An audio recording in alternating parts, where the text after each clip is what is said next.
Welcome to Tech City. In this part 3, we'll learn about states. States are used to modify the props values. These are props you can see here. These are the things which I had used, which I had created in part 2.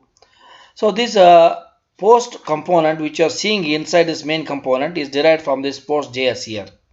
So these has got a props here. You can see ID prop, title prop, and as date prop. This one I have brought them here in this and imported here. So as you can see, they are hard coded here.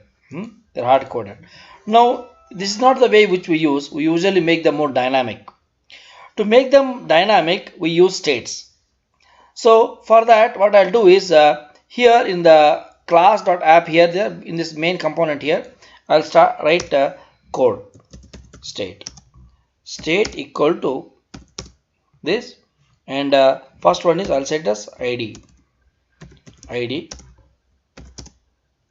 I'll give it as 1, put a comma, then title,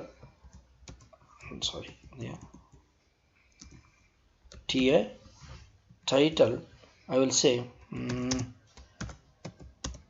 my title, something like that. Then what is next prop? I want to set the change of date. This is like initially declaring the values for a state. Date I will say 12 June 2018. The next one is body. Is a one more state. Body I will give it as my article. My article. Then the last one is author. The author I will say James Bond, something like that, some name I'm giving. Now these are states, initial values of the state which are declared. Now this one I have to pass it here to this props here. So for that, what I'll do is this dot state dot id. This is the first one I have said. Now I'll say again this dot state dot title, and for date I'll say this dot state dot date, and similarly for this I'll say this dot state dot body.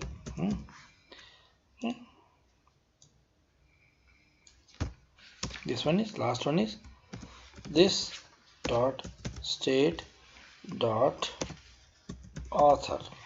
Okay, author. So you can see the props have become more dynamic. The values whatever I set, I can be pass them here. We'll see how it is updated here. See, you can see here. See all that one ID, my title, my article, James Bond, these are got updated here. This is how we use states. So actually now these are the initial values. To modify the states, we use the property called set state. I will show you how to set the state when I tell you about events. In the next tutorial, I will tell you about events. With help of the events, that is on click event, I will change the state. That is I'll set the state, and I'll teach you, make you learn about that in the next tutorial. That's all for this tutorial. Thank you.